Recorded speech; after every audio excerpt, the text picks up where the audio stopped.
وہ خدا بھی بھول گئے، وہ رسول بھی بھول گئے، وہ قرآن بھی بھول گئے، وہ اسلام بھی بھول گئے۔ ایسے عالم میں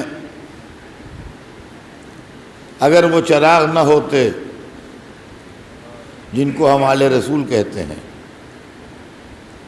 تو دنیا میں چاروں طرف اندھیرا ہو جاتا اور کائنات عالم ظلمتوں میں ڈوب جاتی۔ لیکن الحمدللہ ہمارے اماموں نے 250 برس تک عوام کے سامنے رہ کے رسول کا پیغام لوگوں تک پہنچایا۔ عزیزان محترم، 23 برس رسول اللہ نے تبلیغ کی اور 40 برس اپنے کردار اور سیرت کو دنیا کے سامنے پیش کیا، وہ بھی تبلیغ کا جز تھا،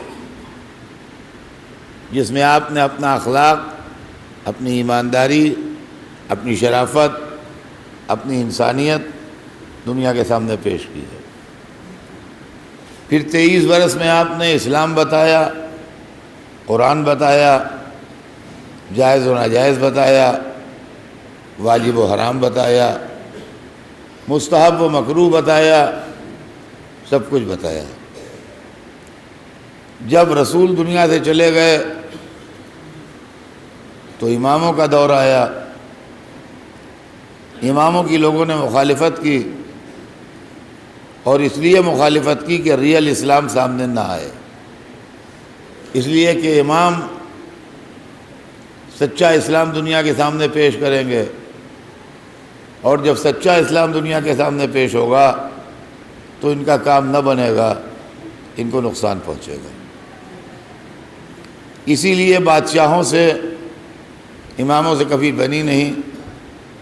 کوئی تلوار سے قتل کیا گیا، کوئی زہر سے قتل کیا گیا، ماسس پیسے کی لالچ میں، جان کی لالچ میں، حکومت کی لالچ میں اماموں کے خلاف رہے اور بادشاہوں کے ساتھ رہے۔ جن کو اللہ نے ہدایت دی تھی اور جو یہ سمجھتے تھے کہ دین کیا ہے اور شریعت کیا ہے، وہ تکلیفیں جھیلتے رہے، مصیبتیں اٹھاتے رہے، مگر اماموں کے ساتھ رہے اور انہوں نے اماموں کا دامن نہیں چھوڑا۔ یہاں تک کہ 250 سال گزر گئے، یعنی سن 11 ہجری سے لے کے سن 260 ہجری۔ اس 250 برس کے پیریڈ میں اسلام کی ساری فقہیں کمپائل ہو گئیں، سارے نظریات سامنے آ گئے۔ خلافت راشدہ بھی اسی 250 سال میں ہے، ائمہ اربعہ بھی اسی 250 سال میں ہیں، بنی امیہ اور بنی عباس کی سیاسی کشمکش بھی اسی 250 سال میں ہے۔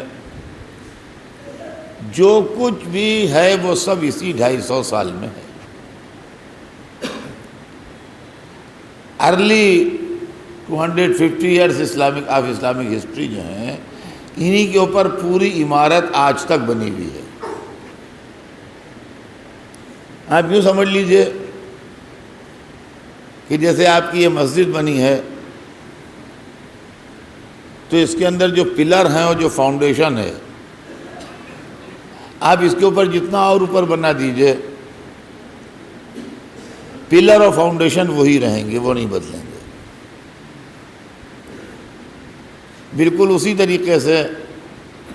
صدیاں گزرتی جا رہی ہیں، مسلمانوں کی تعداد میں اضافہ ہوتا جا رہا ہے، مگر اسلام کے پلر اور فاؤنڈیشن وہی ہیں جو آج سے 1400 برس پہلے تھے، اور بتائے ہوئے راستے بھی وہی ہیں۔ مسلمان انہی راستوں پر چل بھی رہے ہیں۔ جو جس کے عالم نے راستہ بتا دیا، جو جس کے رہبر نے راستہ بتا دیا، جو جس کے پیشوا نے راستہ بتا دیا، وہ اس کے اوپر عمل کرتا ہے۔ آج مسلمان بہت سے ٹکڑوں میں بٹے ہیں، بہت سے ٹکڑوں میں بٹے ہیں، الگ الگ راستوں پر ہیں، الگ الگ نظریات ہیں، الگ الگ فکریں ہیں، الگ الگ تھنکنگ ہے، لیکن ان سب کے باوجود کبھی ٹھنڈے دل سے یہ بھی غور کیجئے کہ رسول کا میسج سنانے کے لیے اور رسول کا پیغام بتلانے کے لیے سب سے زیادہ حقدار کون ہے اور سب سے زیادہ رسول سے کلوز کون لوگ تھے؟ آج صحابیت کی عزت اسی بنیاد پر ہے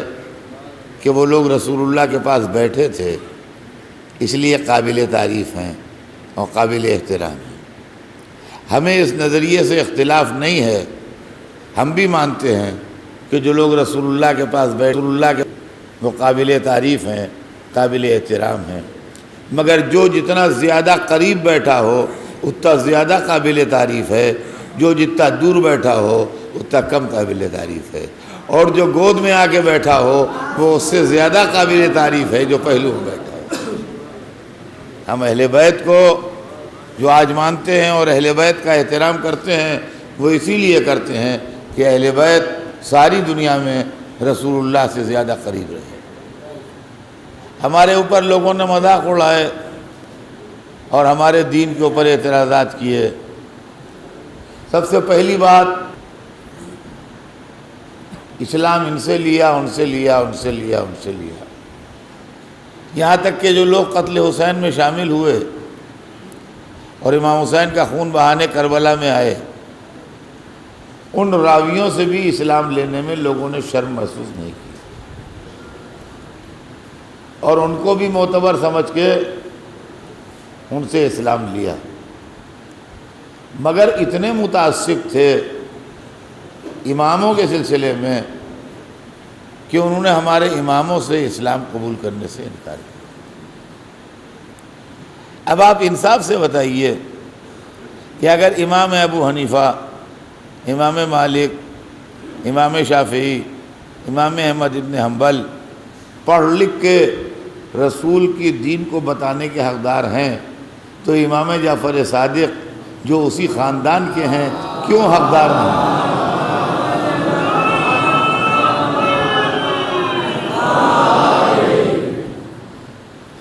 آپ کی تاریخ جو گزری ہے آپ کو شاید علم نہیں، آپ کو سب بنا بنایا مل گیا ہے۔ آپ کی مثال خاندانی رئیس زادوں کی ہے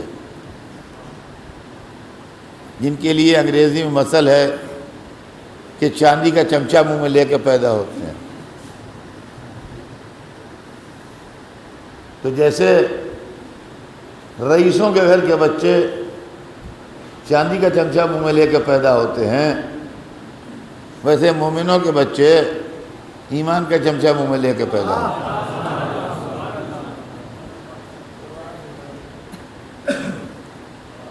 آج کتنے آدمی ایسے ہیں،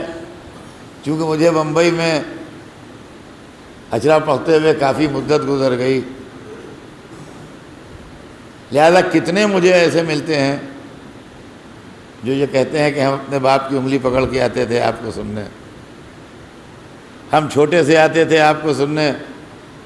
ہم نے جب ہوش سنبھالا تو آپ مجلس پڑھ رہے تھے، ہم جب سمجھدار ہوئے تو ہم نے آپ کو خواجہ مسجد میں سنا، مغل مسجد میں سنا۔ کتان اس بمبئی میں ایسے اس مجلس میں بیٹھے ہیں تو کہتے ہیں کہ ہم تو اتنے تھے جب سے آپ کے پاس آتے ہیں، اپنے ابا کی گود میں آتے تھے ہم جب سے ہم مجلس میں آتے ہیں۔ آپ کو شاید اس لیے مجلس کی اہمیت کا اتنا احساس نہ ہو۔ جب وہ لوگ مجلس میں جاتے تھے، مجلس میں جانے سے جن کی گلے کٹ جاتے تھے، جن کی جانوں بن جاتی تھی، جن پر مصیبتیں پڑ جاتی تھیں، جو قتل کر دیے جاتے۔ آج آپ کے یہاں لاؤڈ اسپیکر بھی لگتے ہیں، آج آپ کے یہاں اخباروں میں اعلان بھی ہوتے ہیں، آج آپ کے یہاں ٹی وی کے اوپر اور جو نئے طریقے ہیں اس کے اوپر آپ کی مجلسوں کی پبلسٹی بھی ہوتی ہے اور کھلے عام ہوتی ہے، کوئی روک ٹوک نہیں۔ ایک وقت وہ تھا میرے دوستو کہ جب شیعہ ہونا اتنا بڑا جرم تھا کہ آپ راویوں کے حالات پڑھیے تو اس کے اندر آپ کو لکھا ملے گا کہ یہ آدمی بڑا نیک تھا، بڑا اہل تھا، بہت شریف تھا، سچ بولتا تھا، نیکوکار تھا، سوسائٹی میں اس کے لیے کسی برائی کی نسبت ہم نے سنی نہیں، مگر چونکہ لوگ یہ کہتے تھے کہ اس کا تھوڑا سا جھکاؤ شیعیت کی طرف ہے، اس لیے یہ اس قابل نہیں ہے کہ اس سے حدیث لی جائے۔